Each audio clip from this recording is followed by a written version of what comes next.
अब आप संसार में आ चुके हैं। अब अपने आप को समझिए वहाँ पर। अब मैं ये नहीं बोलूँगा कि बच्चा है कोई, मैं ये कहूँगा कि मैं आ चुका हूँ।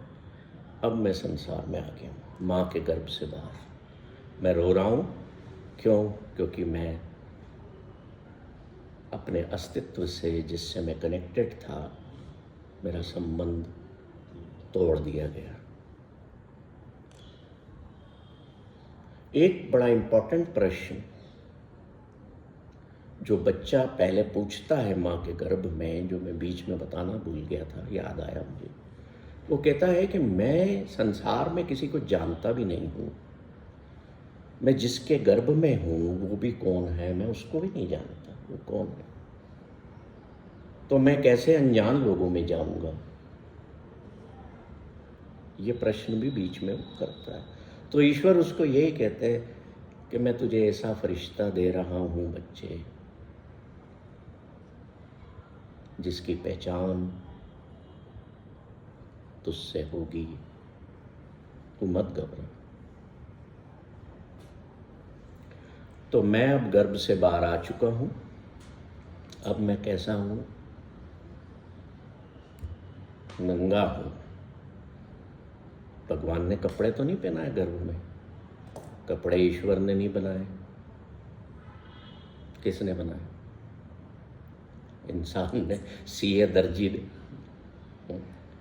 माँ जन्म काल के दौरान बच्चे के लिए अच्छे अच्छे कपड़े, छोटा सा गद्दा, झूला, मच्छरदानी, बड़े प्यार से हर चीज़ खरीदती है ना, बैग तैयार करती है कि जिस दिन मुझे हॉस्पिटल ले जाओ ये मेरा बैग कैरी साथ में करना। और रहे हैं ऐसा आजकल, करते हैं सब। तो अब मैं गर्भ से बाहर आ चुका हूँ, मैं नंगा हूँ।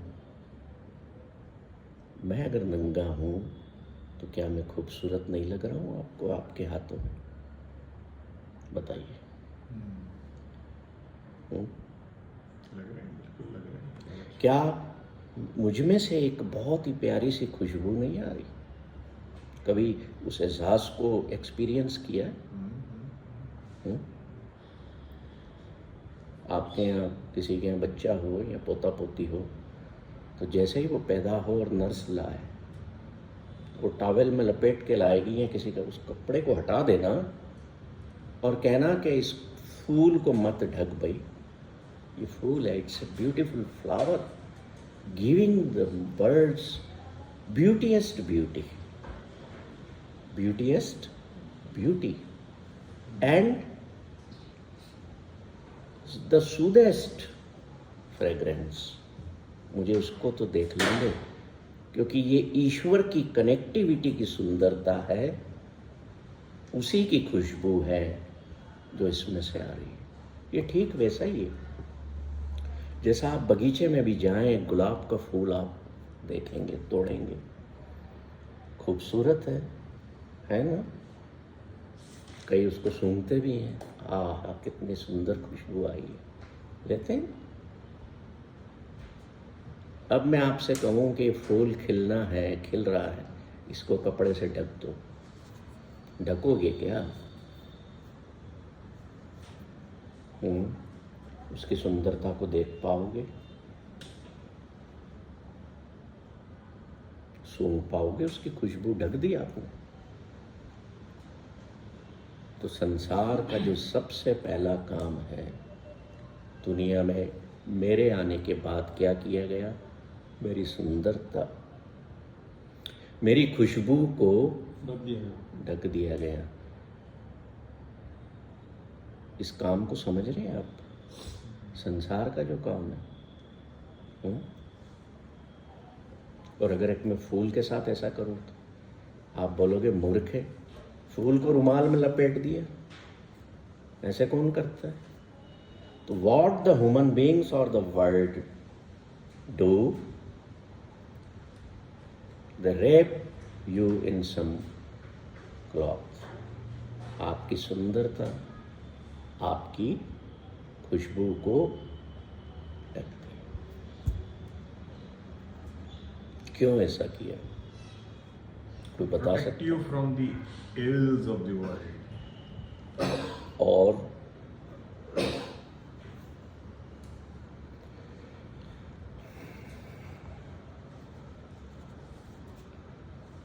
क्यों ऐसा किया जाता है? देखिए, जैन धर्म में आज भी कुछ साधु संत बगैर कपड़ों के, बगैर वस्त्रों के चलते हैं।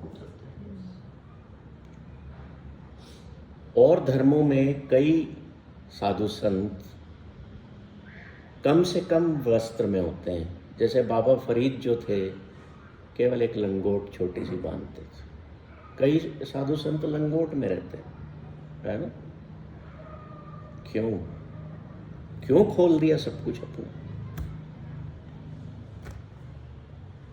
संसार आपका जन्म के बाद, संसार में आने के बाद आपको ढकता इसलिए है क्योंकि संसार की देखने की आदत में, संसार की देखने की आदत में वासना समाहित है।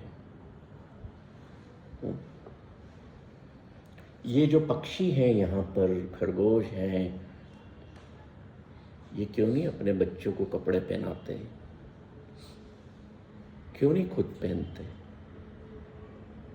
अगर किसी कबूतर को आप कपड़े पहना दोगे तो उसकी सुंदरता के प्रति आप ही आकर्षित नहीं होंगे। आप ही कहोगे अरे उतार क्या है, उसकी ब्यूटी खत्म कर दो, राइट? उनके जीवन में, उनकी नजरों में वासना नहीं है। एक छोटे से बच्चे को जब आप हाथों में लेते हो तो क्या आपके भीतर वासना जन्म लेती है?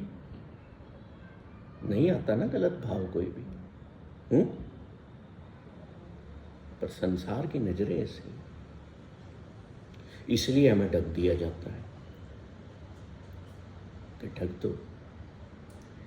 और जो व्यक्ति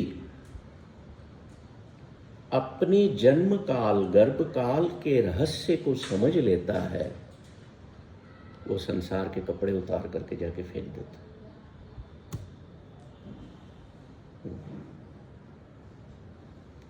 डायोजीनस जो था, जब सिकंदर ने डायोजीनस को अपने पास बुलाया, क्योंकि उसके बारे में उसने बहुत सुना था। सिकंदर ने हिंदुस्तान पर हमले पता है क्यों किए थे? क्योंकि उसने यहाँ के स्पिरिचुअल लीडर्स के बारे में बहुत सुना था। डायोजीनस इंडिया का नहीं था, दूसरे देश का था, पर वो चाहता था कि भारत के जो आध्यात्मिक शक्ति के लोग हैं, मैं उनको अपने कब्जे में लूँ। तो एक किसी देश का नाम मैं भूल रहा हूँ, डायोजीनस वहाँ का स्पिरिचुअल मास्टर था। हल्की सी एक लंगोट बांधी हुई और पड़ा रहता था पेड़ों के नीचे, नदी के किनारे। तो डायोजीनस को कैप्चर करना चाहता था सिकंदर। उसने अपने आर्मी मैन भेजे कि उठा लाओ। अब आर्मी के सरदार गए, सेनापति गए, उन्होंने कहा सिकंदर पागल हो गया है, न तो इसने कपड़े पहने हुए, न इसके पास कुछ है। एक कटोरा रखा हुआ है और एक कुत्ता पास में बैठा हुआ है, सिकंदर करेगा क्या इसका? वापस चल दिया। सेनापति अपनी फौज को लेकर के पहुंच गए सिकंदर के पास और कहते हैं, अरे सिकंदर तुम क्या पगला गए हो? एक नंगे व्यक्ति का क्या करोगे? और उसने आने से मना कर दिया, बोले मैं कोई सिकंदर विकंदर किसी को नहीं जानता, जाओ।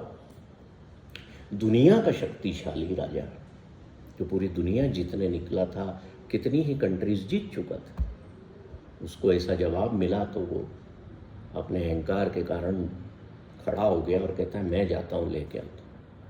और जाता है उसके पास, देखता है कि वो नदी के किनारे बैठा हुआ है, पास में कुत्ता बैठा है, एक कटोरा पड़ा हुआ है।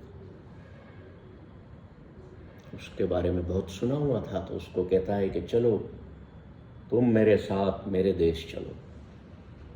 तो कहता है तू कौन? पहले तो साइड में हो जा। जैसे आपको कोई मिलने आया, आप कई बार किसी को कह देते ना जरा साइड में हो जाए, हवा आने दे। कह देते हो ना कभी किसी। तो डायोजीनस सिकंदर से कहता है कि जरा साइड में हो जा, मैं सूर्य से धूप ले रहा हूँ, मेरी धूप में अड़चन मत दो। क्या इतने शक्तिशाली राजा को कोई कह सकता है? एक फकीर ही कह सकता है, जिसकी चाहतें, जिसकी इच्छाएं सांसारिक है ही नहीं, मर चुकी है। असली एम्परर तो वही है ना, वही कह सकता है। कहता है मुझे नहीं जाना तेरे साथ, चल जा। तलवार खींच लेता है, बोले मारना है, बोले मार दे, इसमें कौन सी नई बात है। I have entered the world to die only, मैं मरने ही तो आया हूं संसार में, तूने मारना है मार दे। अब ऐसी बात कोई सुनेगा तो क्या करेगा? बोले यार ये तो वाकई में पागल आदमी, मैं इसका करूंगा क्या? तो सिकंदर कहता है चल ठीक है, मैं तेरे को लाखों रुपए दूंगा, घोड़े दूंगा, सब कुछ दूंगा, यू कम विथ मी। वो मना कर देता है। पूरा बहुत लंबा उसका विस्तार है उसके संवाद का। तो सिकंदर कहता है कि एक बात बता दे, तू कहता है ना मुझे किसी चीज की जरूरत नहीं है, तेने ये कटोरा क्यों रखा हुआ है, इसकी भी क्यों जरूरत है तेरे को? तो डायोजेनस कहता है हाँ तू सच कह रहा है, उठाता है और उसको नदी में फेंक देता है। बोले ये भी मेरे पर भार था, ये कटोरा में जहां जाता था वहां मुझे ले जाना पड़ता था, आज सिकंदर तेने मेरे को इस वजन से भी मुक्त कर दिया, तो मैं तुझे थैंक यू कहता हूं। सिकंदर आखिरी में पूछता है तू ऐसे नंगा क्यों रहता है, क्यों पड़ा है ऐसे? कहता है मैं माँ के गर्भ में रहता हूँ हमेशा, I always reside in the womb of my mother, created by myself. मैंने अपने आसपास एक ऐसा वूम्ब बना लिया है, गर्भ बना लिया है जिसमें मैं रहता हूँ, और मुझे किसी इच्छा की, किसी आकांक्षा की जरूरत ही नहीं रह गई। कपड़ों की बात क्या, तो बच्चा जब आता है हम उसको कपड़े पहना देते हैं, हम उसकी खुशबू, उसकी सुंदरता को ढकते हैं।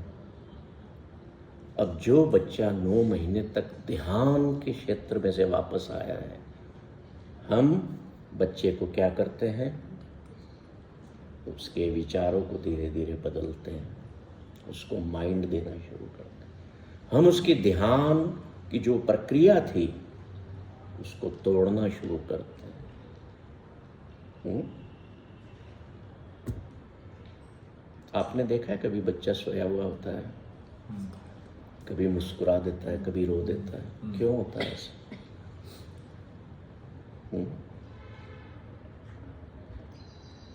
उसको उस कनेक्टिविटी की याद आती है ना,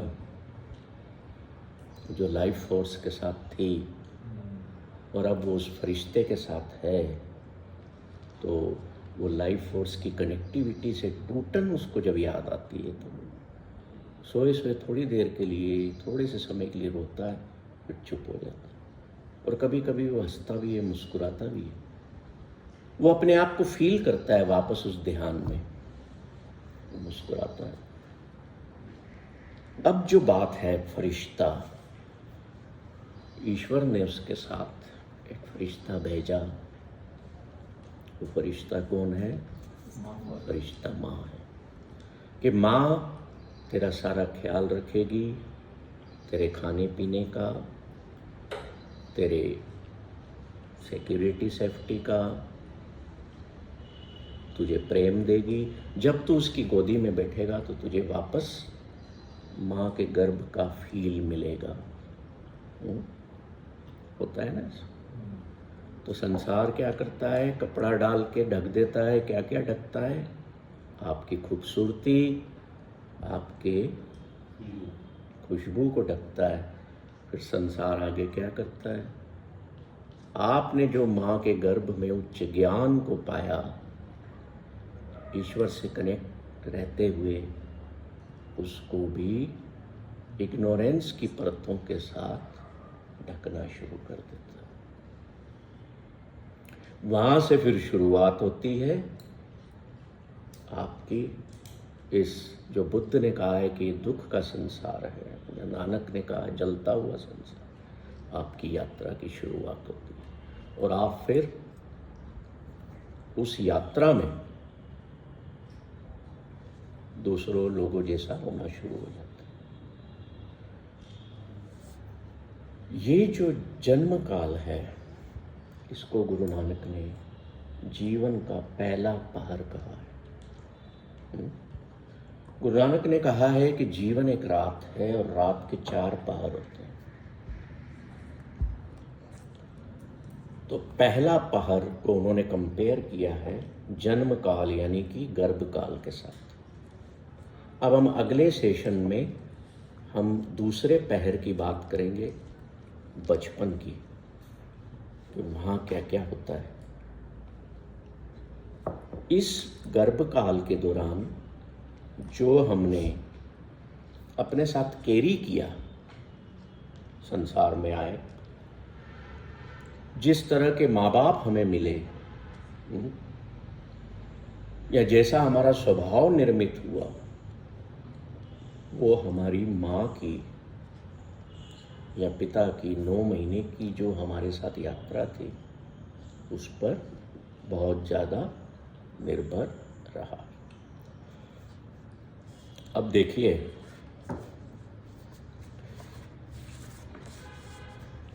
आप मेडिटेशन में थे, संसार में आने के बाद आप नींद में रहते हो, और बूढ़े हो जाने पर स्लीपलेसनेस में आ जाते हो, अनिद्रा में आ जाते हो। ये 3 स्टेजेस होते हैं। अब एक बात बताइए, बड़ी महत्वपूर्ण है, जो हमने इतनी सारी बातें की, आप किस चीज़ की खोज में हो? जीवन को जीते हुए आप क्या खोज रहे हो? हैप्पीनेस।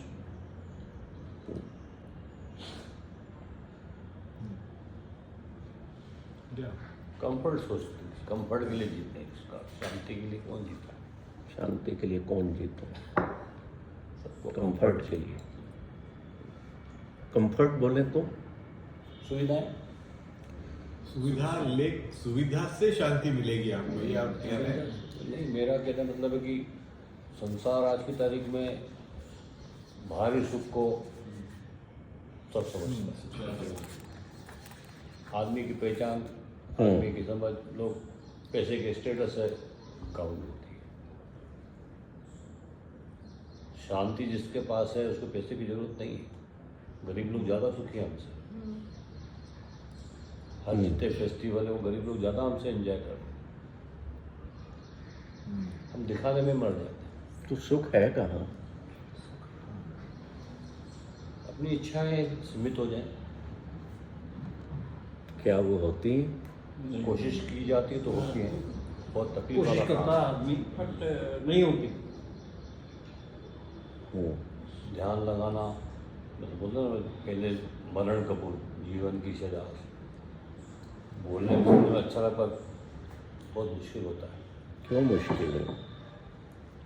भटकता ध्यान, भटकता। कोई तो करता है। अगर कोई करता है, कर लेता है, तो मैं क्यों नहीं? क्यों फिर हम कहेंगे मुश्किल है? आपने अपने जीवन में व्यवसाय करके, नौकरी करके, काम कर करके आपने इतना कुछ बनाया, इकट्ठा किया है ना? क्या वो आसान था? बताइए। ये आसान नहीं था वो, मतलब सोर्सेस कमाना आज की तारीख में आसान है। पहले लगता था कि कमाना मुश्किल, आजकल मतलब कमाना मुश्किल नहीं है, संभालना मुश्किल। उसके पे अहंकार जो आ जाता है वो मुश्किल, कमाना क्या मुश्किल। जब आपके लिए कमाना मुश्किल नहीं है ना, अहंकार को संभालना मुश्किल है ना, आप कह रहे हो ना। तो अहंकार ये बताइए कि वो अहंकार कहाँ से आया? पैसा आया तभी अहंकार आया, खूबसूरती आई तभी अहंकार आया, नहीं होगा तो कहाँ से आएगा? सुन रहे हैं आप? ये संसार की वास्तविकता है ना। अब श्याम जी ने क्या कह दिया कि पीस ऑफ माइंड की जरूरत ही नहीं है, कंफर्ट्स की जरूरत है। समझ रहे हैं? आपका इस पर क्या ख्याल है, बताइए। Be open. अब मैंने इसको इंटरेक्टिव कर दिया है, अब मैं कम बोलूंगा, आप लोगों से बोलूंगा। मैंने जो आज बताना था, जो कहानी आज सुनाना थी, सुना दी। सबके अपने अपने लेवल में समझते हैं। कोई किस चीज से कंफर्ट चाहता है, कोई को गाड़ी मिल जाए तो कंफर्ट है, किसी को अच्छा बंगला मिल जाए। हमको कंफर्ट यहाँ आके मिलता था, हमारा कंफर्ट ये है कि हमारा कंफर्ट। जिंदगी में जो चीज़ हमें चाहिए मिल गई, फिर वो हमको नहीं चाहिए। नहीं ऐसा नहीं है। फिर नहीं साइकिल है, आपको मोटरसाइकिल चाहिए, मोटरसाइकिल आ गई आपको कार चाहिए, आपको कार आ गई आपको अच्छी जो कार है चाहिए। उसको हम देखते नहीं है, जो नहीं है उसकी तरफ ध्यान वही घर में माँ बैठी है, ख्याल नहीं है। इन्होंने जब वो जो नहीं बोला होगी तो ऐसा अच्छी बात है। जो नहीं है वही चाहिए। जो नहीं है। इंसान के इच्छाओं के गुलाम होते हैं, इच्छाएं खत्म हो नहीं रही। जी जी। एक इच्छा पैदा होती है, पूरी हुई नहीं, दूसरी इच्छा पैदा होती हम तो है। वो इच्छाओं के गुलाम से बचे हम तो कंफर्ट ही हम तो बोले भगवान तू भी मत मिलना हमें, मिल गया तो तेरी भी इच्छा खत्म हो जाएगी। ये क्लास में जो हमने किया था, जो हमने बात करी थी कि हम लोग क्या ढूंढते हैं, pleasure, happiness, pleasure, Joy. Happiness ढूंढते हैं कंफर्ट में। जॉय एंड ब्लिस, है ना, ये चार चीजें हैं। तो हम ये जो सब चीजें, ये सब प्लेजर है, दीज आर ऑल प्लेजर, है ना। जो हम चीजें खरीद रहे हैं, वस्तुएं खरीद रहे हैं, ये खरीद रहे हैं, सब प्लेजर है। Happiness comes from a little different this thing कि आप अपने बच्चों के साथ खेल रहे हैं, योर हैप्पीनेस उसमें आ रही है आपको, यू नो, दैट इज थोड़ा सा आपका लेवल बढ़ गया है। बच्चे पोता पोती हुई, खेलते खेलते बाप बड़ा हो जाता है, अच्छा लगता है। पर जब बच्चे बड़े हो गए, जॉय भी, हैप्पीनेस आती है, जैसे आपने एक एज के बाद वो भी अपने काम में लग गए। कंफर्ट मतलब सब टेम्परेरी दिखता है। आवश्यकताएं लोगों की जैसे पूरी होते जब नई आवश्यकताएं तैयार हो जाती, आदमी उसी में उलझ जाता है। आज लोग समझते हैं कंफर्ट इसको, मैं चलो फर्स्ट क्लास हाई क्लास को बच्चों को डाल दिया, पढ़ा दिया, डॉक्टर बना दिया, ये कर दिया। वो मुसीबत है, घटा नहीं रहे, बढ़ाते जा रहे हैं। क्या बढ़ा रहे? मुसीबत, मुसीबतें। संसार पढ़ाना है बच्चों को, ये करना है, फिर उनको फिर PhD करवाना है, उसको मास्टर करवाना है, एक उसमें ही बात आती है। मुझे बड़ा मजा आ रहा है सब सुन के। देखिए श्याम जी, संसार तो ऐसे ही चलता है ना। पर क्या मेरा कोई जीवन में लक्ष्य है? मैं ये सब तो कर रहा हूँ। क्या मैं कंफर्ट में अच्छे गद्देदार बिस्तर पर लेट करके चिंता में हूँ या नहीं हूँ किसी तरह की? अब आप मेरे प्रश्नों के जवाब देते जाइएगा, हाँ या ना। I don't require any explanation और रीज़न। आप एक बड़े सोफे पर, शानदार सोफे पर बैठे, मैं भी बैठता हूँ। ऐसा नहीं है कि मैंने मेरी कंफर्ट्स छोड़ दिया या मोबाइल का नया मॉडल आया तो मैं नहीं खरीदूंगा। अगर मेरी रीच में है, मुझे तनाव नहीं दे रहा वो खरीदने की प्रक्रिया, या मेरे पर नया बोझ नहीं डाल रही, तो मैं खरीदूंगा। मैं अगर एक सोफे पर बैठा हूँ, बड़ा आरामदायक सोफा, एसी रूम में हूँ, इससे ज़्यादा कंफर्ट तो क्या लेंगे हम?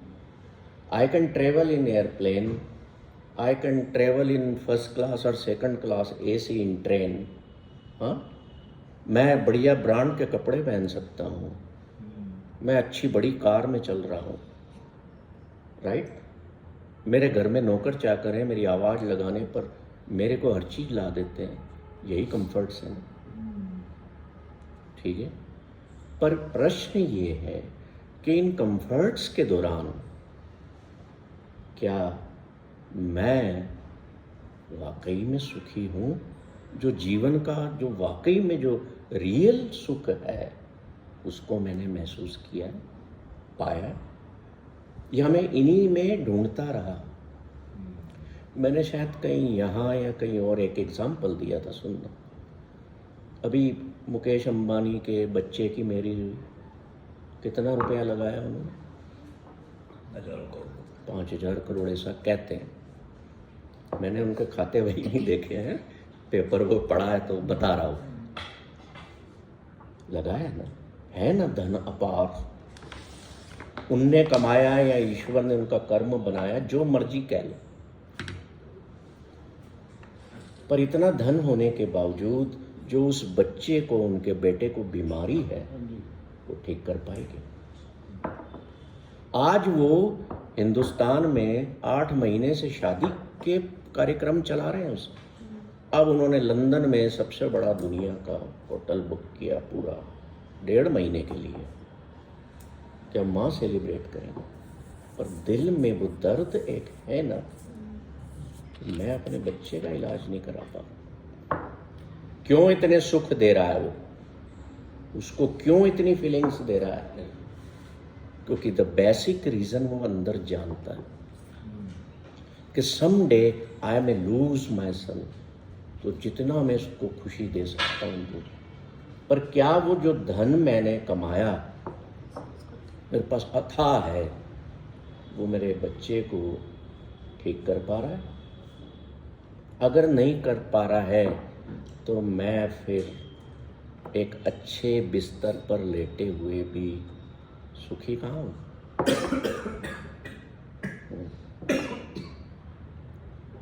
मेरे पास भी पैसा था, मैं अपनी बेटी को कैंसर से नहीं बचा सका, आई लॉस्ट हर। तो जो मुझे मेरे प्रियजन कंफर्ट्स देते थे, सुख देते थे, मैं उनको भी तो नहीं बचा पाया। तो कहीं तो कुछ है ना जहां मेरी औकात खत्म हो जाती है, इंसान की औकात या मेरी औकात खत्म हो जाती है। कहीं तो कुछ ऐसा है। ठीक है, हम दुनिया में आते हैं, हम कंफर्ट्स पाते हैं, हम अच्छा घर बनाते हैं, अच्छे बगीचे लगाते हैं, एवरीथिंग वी डू। और ईश्वर ने बिल्कुल मना नहीं किया कि आप मत करो, यू डू इट। पर कभी ये सोचो कि लोग क्यों छोड़ करके घर चले गए? वाई बुद्धा? अब आज आप बुद्धा से अमीर तो नहीं हो ना, वो तो राजा का बेटा था, महल थे, नौकर चाकर हैं, दासियां, क्या नहीं था, हीरे जवाहरात। Why he left his home? क्यों सुबह उठ करके पिता को प्रणाम करके पत्नी और बच्चे को बिस्तर पे छोड़ करके ही लेफ्ट द होम? कौन सा कंफर्ट नहीं था? लोगों ने क्या बोला, पागल है। नानक अच्छी खासी किराने की दुकान चलाते थे, बिजनेसमैन थे, पैसा कमा लेते थे। क्यों एक दिन शटर लॉक कर दिया? Why he left? महावीर ने तो कपड़े भी त्याग दिए पूरे, बुद्ध ने तो एक लंगोट पहनी। अभी मैं आपसे कहूँ भाई साहब ये टी शर्ट उतार दो, आप बोलोगे क्या पागल आदमी सरदार जी, कैसी बात कर। हमने कभी सोचा कि दुनिया में जिनको आज हम फॉलो करते हैं या जिनकी तस्वीर लगा के हम दिया अगरबत्ती लगाते हैं, why you had picture of Guru Gobind Singh? क्यों नहीं है यहाँ पर हिटलर की तस्वीर या चंगेज खान की तस्वीर? बताओ, चंगेज खान की पूजा क्यों नहीं करते? सुबह उठ के ओम चंगेज खान नमः क्यों नहीं करते? कुछ तो है ना, कुछ तो है। तो अगर I am in this human life, अब गुरु नानक ने तो कह दिया कि माता का जो उदर था, जो गर्भ था, उसमें भले तू ध्यान में था, पर वो एक अग्नि का कमरा था। तो कबीर साहब क्या कह देते हैं दुर्गंध साहब में, ईश्वर से जब उनकी बात होती है तो कबीर कहते हैं कि हे ईश्वर अब मैं थक गया हूँ,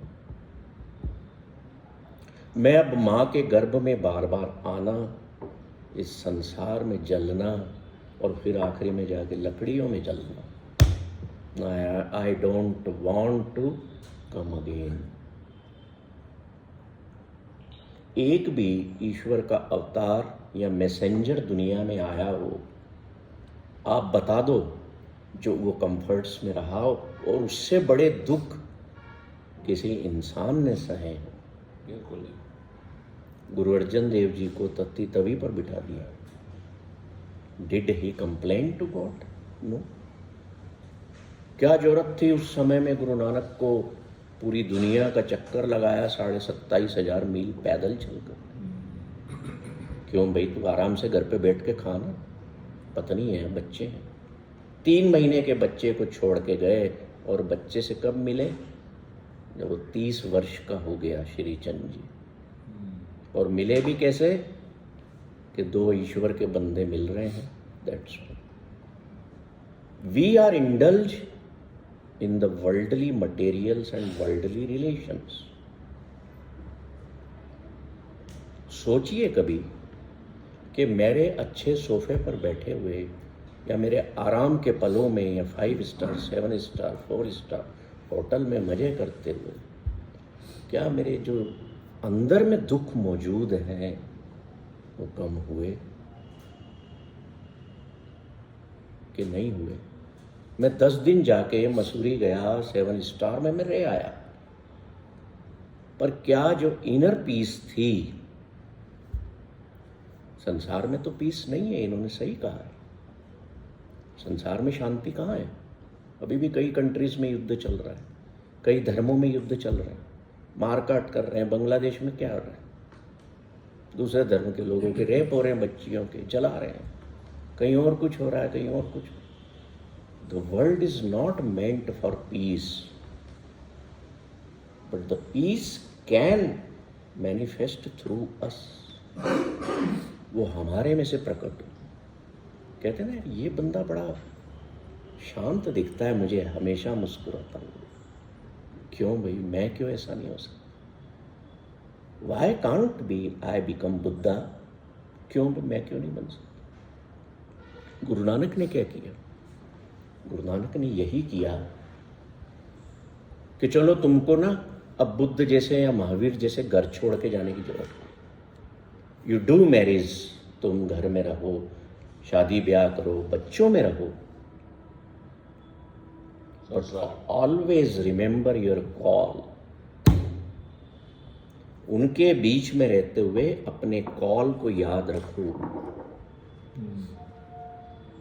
कॉल को याद रखोगे, कॉल मीन्स कि ईश्वर ने मुझे वापस बुलाना है।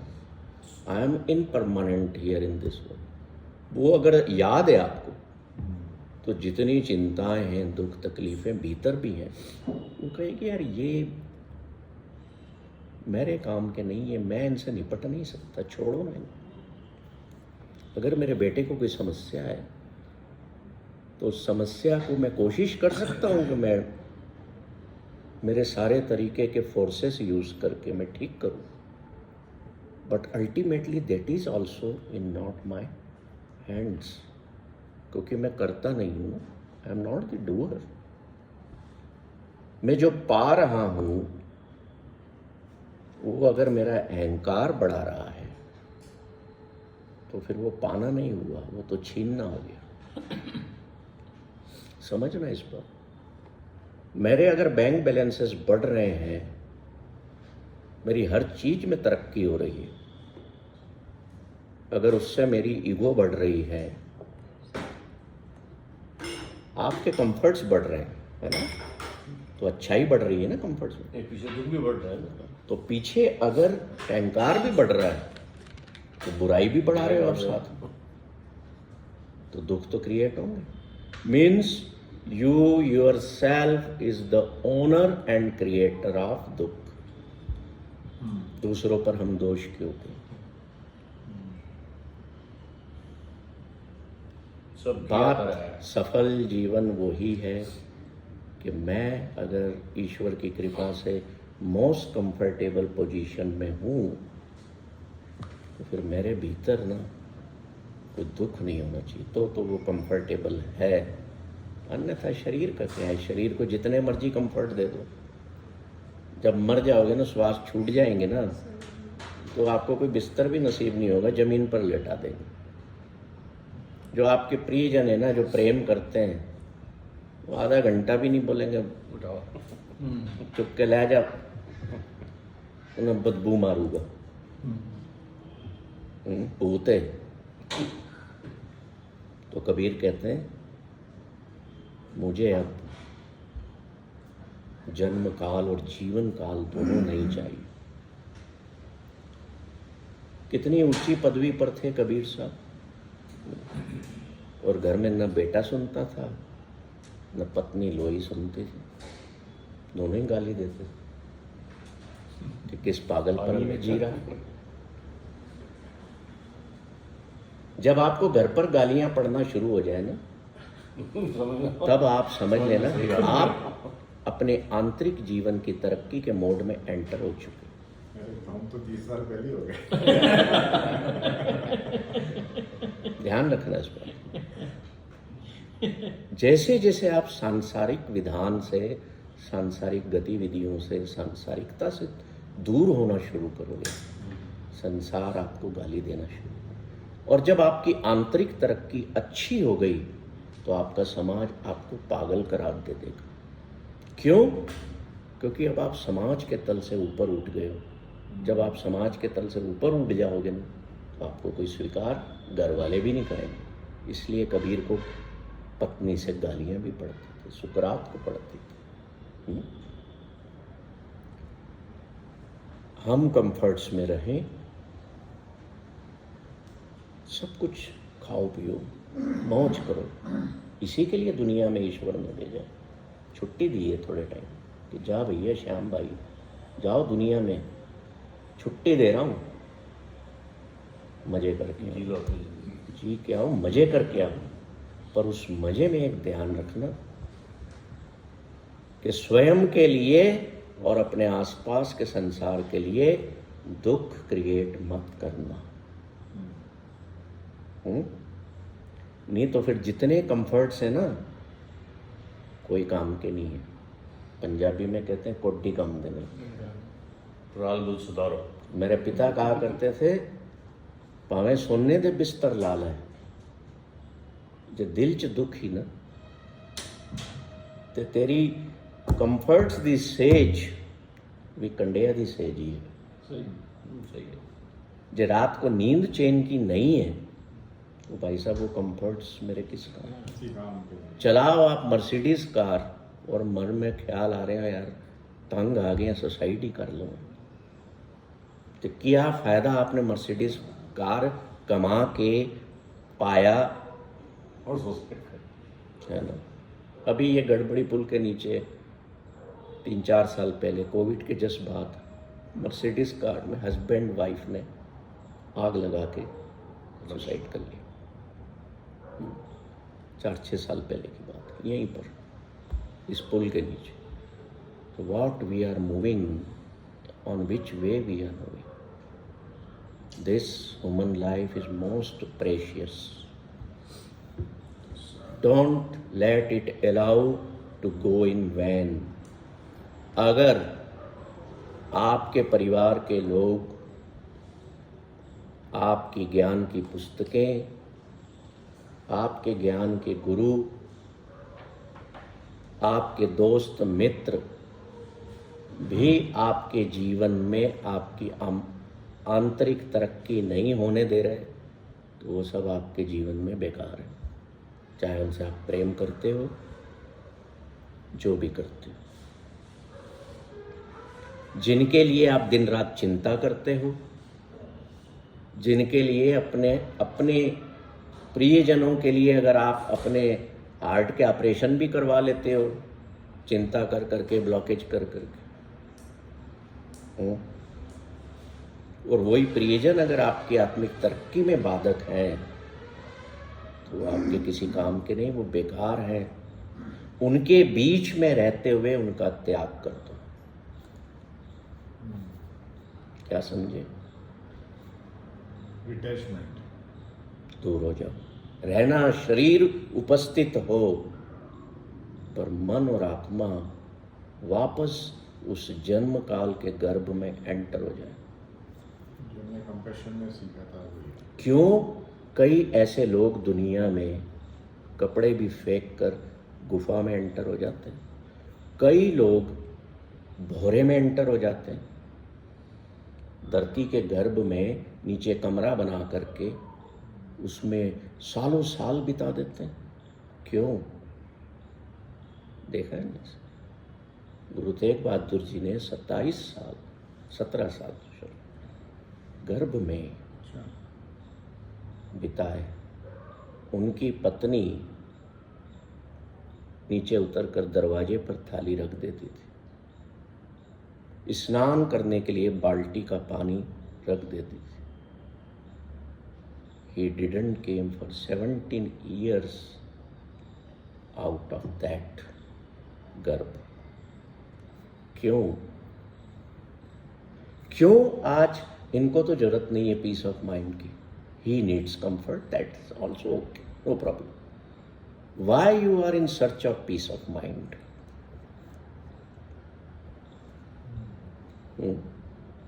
श्याम जी को आज जरूरत नहीं है, 5 साल बाद जरूरत लगेगी।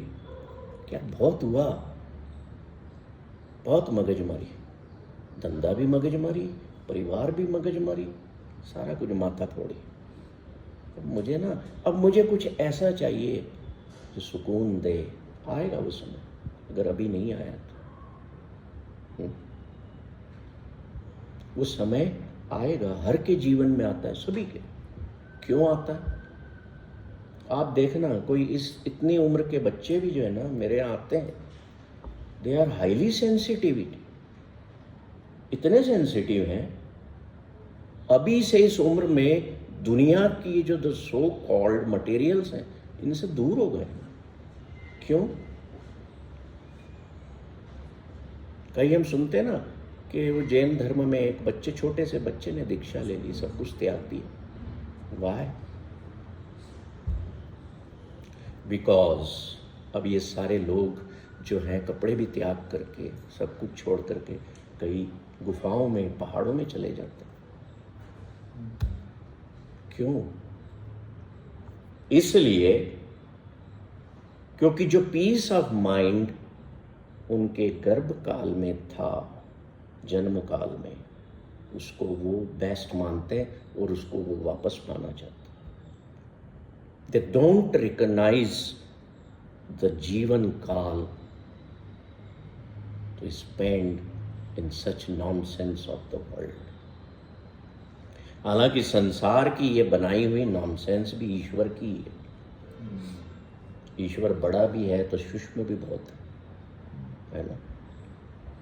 आकार भी है तो निराकार भी है, क्योंकि क्रिएशन सारा उसी का है। आप न प्रश्न कर सकते हो कि तेने ऐसा क्यों किया, तेने मेरे साथ ऐसा क्यों किया भाई? Can not question. You will do the question, you will complain, but ultimately one day in the life, आप एक ऐसा समय आएगा जब आपको लगेगा कि मैं जितनी चीज़ें लेकर के चल रहा था, इनसे मैंने पाया कुछ भी नहीं। चाहे मेरे पास अच्छा घर है, परिवार है, आपके परिवार के लोग आपके साथ क्यों जुड़े हैं भाई?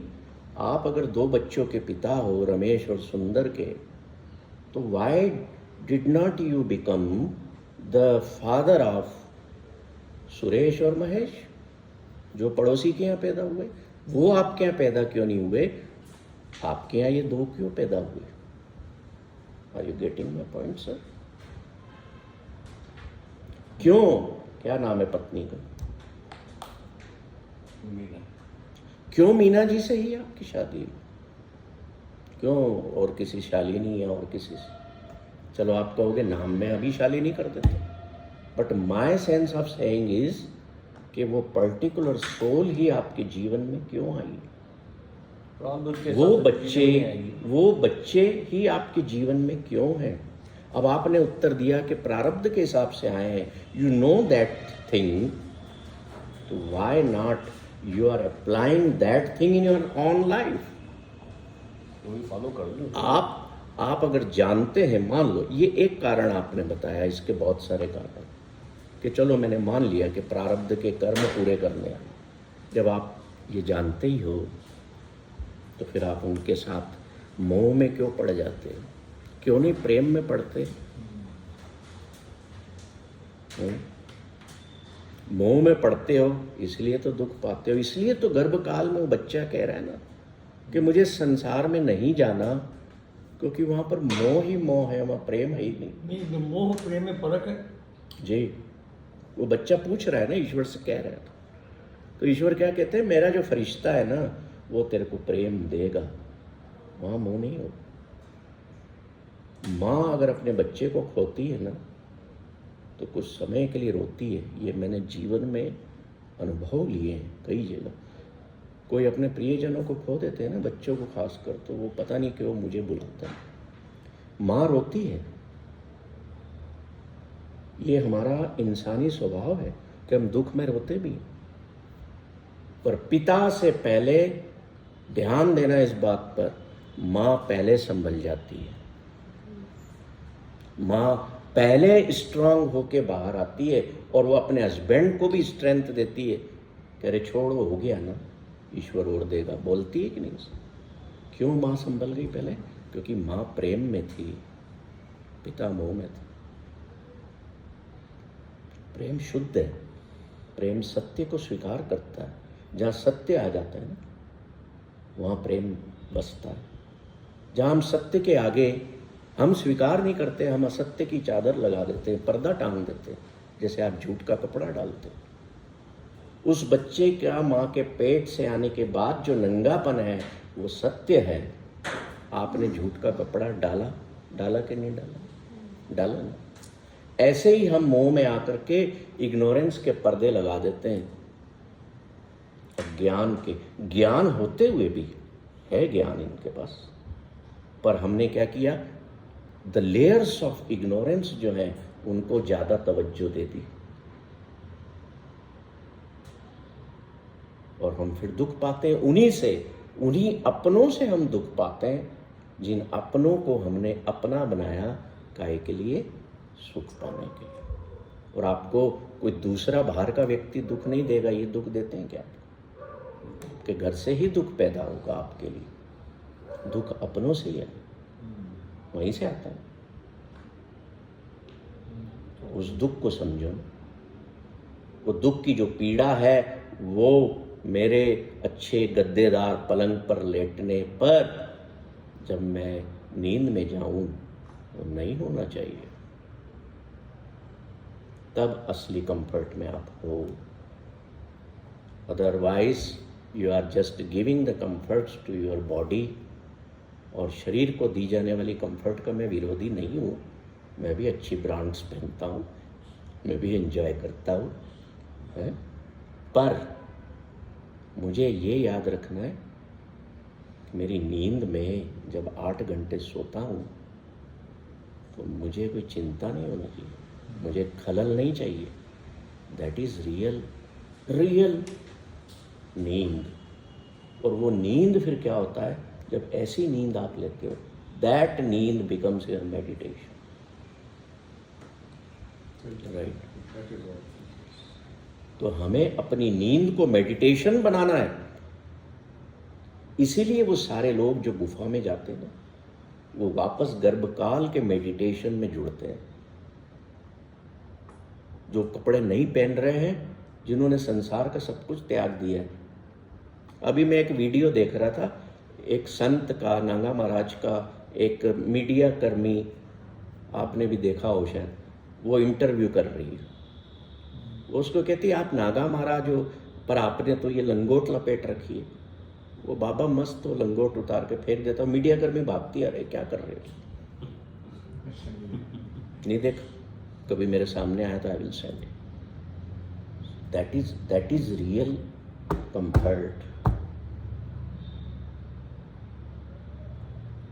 मैं ये नहीं कह रहा, मेरे गुरु ये नहीं कहते कि अपने शरीर को तकलीफ दो, तकलीफ नहीं देना। है ना, इसको कंफर्ट दो। ये मेरा साधन है, मेरा घोड़ा है, मेरा व्हीकल है, इस जीवन को, मेरी आत्मा का घर यही है, तो इसको काटे दूं या इसको नोचूं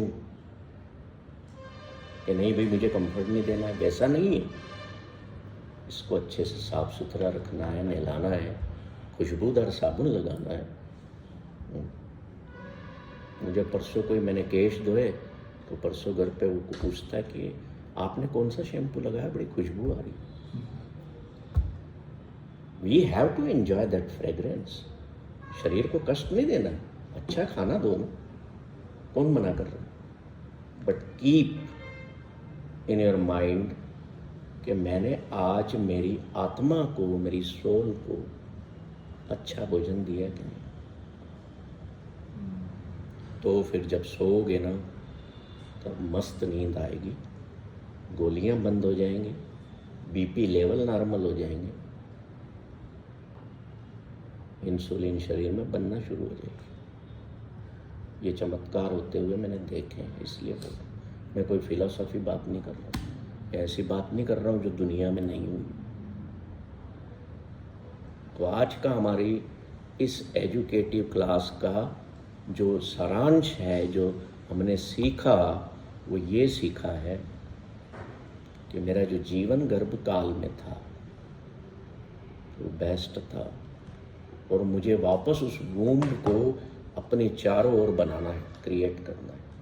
कैसे क्रिएट करना है अभी मैं बता देता हूँ। दूसरा, मेरा वास्तविक जन्म कब हुआ था? When I was entered in the mother womb with the order of oneness, with the order of God, right. ऐसा नहीं है कि माता पिता ने मेरे को पैदा कर दिया। जब तक ईश्वर का हुक्म नहीं हुआ मैं पैदा नहीं हुआ। ये दूसरी लर्निंग। तीसरी लर्निंग कि मैं जन्म काल में मैंने जो सीखा कि मैं ईश्वर के साथ कनेक्टेड था, तो क्या मैं अब अपने जीवन में उस कनेक्शन को लूज़ कर गया हूँ या लॉस्ट कर गया हूँ? तो मैं उसको वापस पकड़ूँ। ये जो संसार की चीज़ों में हम खुशियाँ पाते हैं, ये खुशियाँ टिकती नहीं है ना। अभी इन्होंने क्या बोला कि अब ये गाड़ी ले लिए तो वो चाहिए, आता है ना। क्यों आता है ऐसा मन में? क्योंकि जो पहली गाड़ी खरीदी उसकी खुशी टिकी नहीं, अब मुझे उससे खुशी मिलेगी, पर वास्तविक खुशी मैंने पाई ही नहीं, मैंने अंदर से प्रकट ही नहीं की।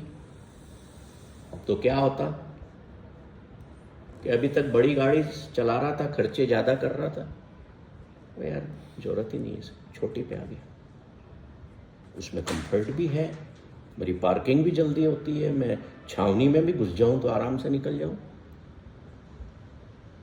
Real happiness does not depend on anything.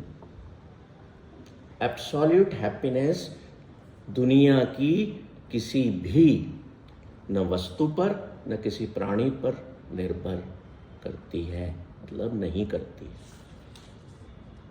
आपके अपने अंदर के स्रोत जो है हमारे जीवन का, उस पर खुशी निर्भर होती और वहीं से मिलती है।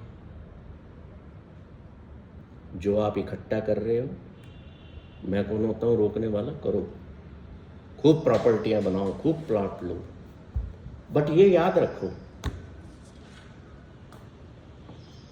कि न ये मेरा था, न है, न रहेगा। जब ये भाव मन में रहेगा ना, तो कनेक्शन आपका वहाँ कनेक्ट होने लगेगा और वो आपको उस ध्यान की ओर लेके जाएगा। आप एक दिन बैठ के फिर आप कहोगे कि नाउ आई एम इन सुकून। जो सुकून आप अपने परिवार के सदस्यों से पाते हो, वस्तुओं से पाते हो, वो कहाँ टिकता है? आज आपके बेटे ने आपको खुश किया, कल वही दुख देने लगता है, तो वो खुशी हुई क्या टिकने वाली? पर मुझे कौन सी खुशी चाहिए?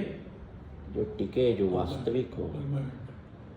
और वो खुशी कब मिलेगी?